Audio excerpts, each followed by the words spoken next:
What was I gonna oh, okay. I'm very passionate about this as a mother who's raising a child with, I don't know how to say this, exceptional gifts. Mm-hmm.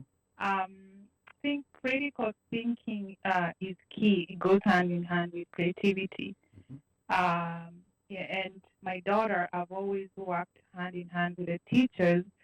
And my goal has always been, I don't want her to know what 1 plus 1 is. I want her to be able to explain to me what it means. Right. Because I think the way we lose our way with creativity and critical thinking, we just want them to know the answer. But they can't really go back and explain. And, being able to critical think is also a way for them to explain themselves, be able to voice their opinion.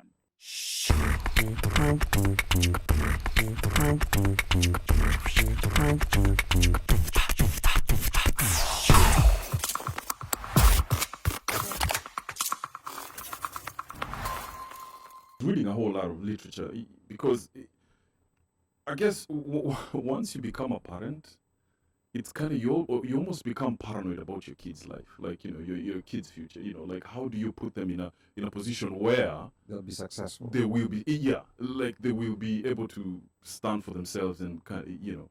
And I was reading this article where this dude was arguing about the whole creativity being dying in schools and how they can actually solve it.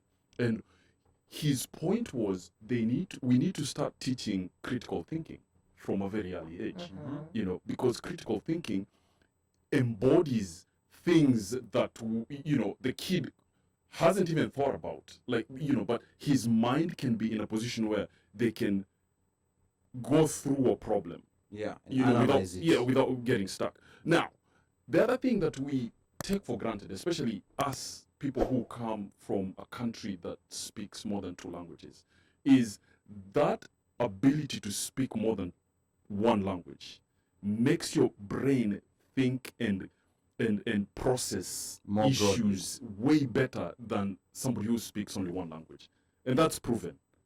But it's like we don't take that as like an advantage. We don't think of it that way.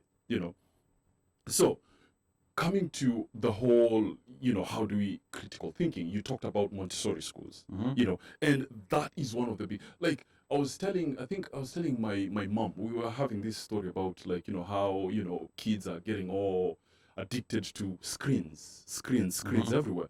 And I was like, what we don't realize is that all these bigwigs in Silicon Valley, their kids go to Montessori schools. All of them go to Montessori school. Why? Because Montessori schools actually make the kids not do all these screens and do tactile stuff. Tactile, where you use a pen and a paper passive and you write and and all that. Even Steve Jobs himself, he was like, my kids maybe get 2 hours of screen time when they come home. Like in Sisi Watoi, they are stuck on that. They're stuck on that, But then Montessori school has all these, really good teachers. And teachers actually are the foundation of what actually kind of makes a kid. If a teacher sees you and points you to, like go this way, you are like, okay, this person actually thinks and cares about me, and they point. Like for me to get into computers, my oldest bro, when I came to the States, I was like, I want to do finance, because he did finance. It was like, I want to do finance. Blah, blah, blah. It was like, dude, this is what you're going to do. There's this thing called computers coming up. This is like late 90s. It was like, I need you to go to school and do computers. And I was like, I don't know anything about it, but it was like, I think you'll be really good at it. Wow. And that's where I ended up. I beat around the bush, and I still ended up in the bush, boss. You were in the bush. Yeah. So teachers and people who actually care about you, we have that ability to point the kids to go to the right, and that's what, as parents, I think we should be able to, to do it. Because somebody is commenting over there, the men have talked too much, that we need to give Ruth a chance to talk. Ruth, So, Ruth, can you say something? Pablo, even just say your name. Just tell Pablo your name. say something. something. Thank you. Anyway, so this Pablo, is she has spoken. Hi Pablo. Thank you for supporting me. Allah? It's Okay. okay. Killing Boss, creativity boss, over it's here. okay. Yeah. It's okay. I can't So- Pablo guy. I think what I wanted to say about that is how do we make Montessori schools or programs the default programs for everybody, because not everybody can afford those schools. Right. Yeah. Not every Right. parent can afford Right. that. Parents are giving their kids screens because they don't have enough time in their day Right. to spend time with the child and provide for the child. Right. You know, sometimes you just be like, listen, I kind of need you quiet right now. Do not disturb me. Here's screen. Right. So, but then I think until we get to that point where that is a norm, like we will always have this conversation around that. So, like, do you have ideas on how to solve that? But Now, before This is- you answer, somebody who has been complaining, keep that thought, pause. That we're not picking up calls. 0073, thank you for calling the One Mic Show. 0073. Tafadhali jitambue. Where are you calling from? Maoni. Hey everyone, this is Washington. Ah, Shaka. Right. Hello. Hello. Be Go ahead. creative. Well, Say something uh, besides hello. Be creative. Leave her alone. Hmm? She's here. Hata kusema hello ni Wa- creativity kile. Washeke. How about you pick up a call na unaanza tu story? Anyway, Washeke, we're just giving you a hard time. Is there an echo? No. No, No. loud and No, clear. not on our side. Okay. What was I gonna say? Okay. I'm very passionate about this as a mother who's raising a child with I don't know how to say this exceptional gifts. Mhm. I think critical thinking is key. It goes hand in hand with creativity. Mhm. And my daughter, I've always worked hand in hand with the teachers, and my goal has always been, I don't want her to know what 1+1 is. I want her to be able to explain to me what it Wow. means, Right. because I think the way we lose our way with creativity and critical thinking, we just want them to know the answer, but they can't really go back and explain. And being able to critical think is also a way for them to explain themselves, be able to voice their opinions. Right. A phase that we do as parents, especially African parents, we raise our kids as extensions of ourselves instead of them being autonomous beings. Like, you wanted to be a doctor, a lawyer, you never lived your dream. Now you want your kids to be what you wanted to be, instead of nurturing them and exposing them to different things. We live in America. There are so many opportunities. Granted, the school system here still has a lot of issues. With teachers complaining they're not teaching the way they want to teach because they're forced to teach test taking. Mhm. It's Yeah. also an issue here in America. Yeah. So as a parent, you have to be very involved, with your children to make sure, they're getting the very best and nurturing their talent. But I know I'm speaking this from a point of privilege because, I'm able to.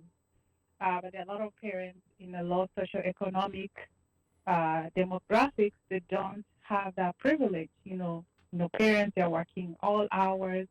They come home tired. Their kids are left with grandparents or people that cannot be able to help them and nurture those talents. So even though America has a lot of opportunities, it still has the same problem we have in Kenya, Yes, because right. with just all these tests, you have to pass the test because schools are graded and ranked based on their performance, and that's Right. how people decide to buy homes. If you have school age children, you look at that area, you look at the ranking for that school, and then you decide if you're gonna buy a home or there. It ends up affecting the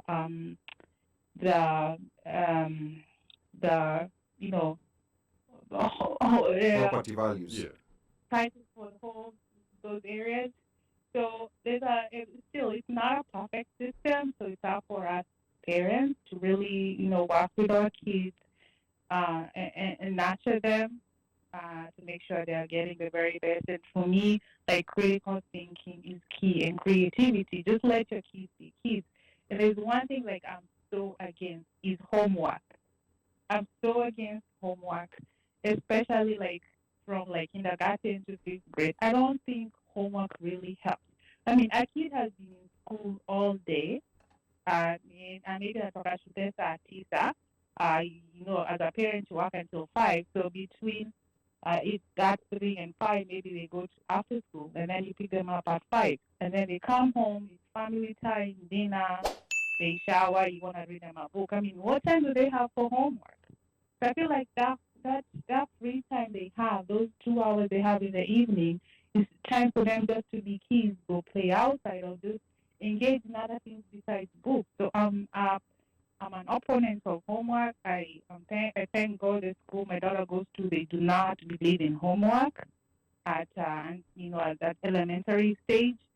So I'm just so against homework. I don't think really homework helps at all. We just overload our kids at such a young age. Wow, Ashake will be the favorite mom to so many kids if there are any kids who are listening to this right now. By the Because even kids don't like homework. I never liked homework when I was a kid. Angeongea my But- parents. I but- swear. She should have talked to my parents. Okiteki, if you look at countries, I think Norway and Denmark, all those Finland. and Finland, those Scandinavian countries, the schools don't no homework, no homework at all. So here's the interesting thing about Finland. I think kids start going to school at age 7. That's when they first go to school, and they're done by age 16. And they produce some of the best. To be a teacher there, Oh yeah. I think you need Yep. to have A very master's. advanced. Yeah, you need to Yep. be very advanced. And they produce, the producers of Nokia, for those of you who own 3310s, will remember Wakalalia masikio. what a Nokia is. Wakalalia masikio. Yeah, wakapitwa. but the economy is so good, and the system there just works very well. To me, I'd like to know what exactly it is. And they produce kids who I think trilingual or bilingual, because they learn Finnish, English, and I don't know. I think they also learn Swedish, Danish or or Swedish. Danish. Yeah. Yeah. So there's within this very short period, so we need to figure out how they are doing. So Asheke, Asante sana.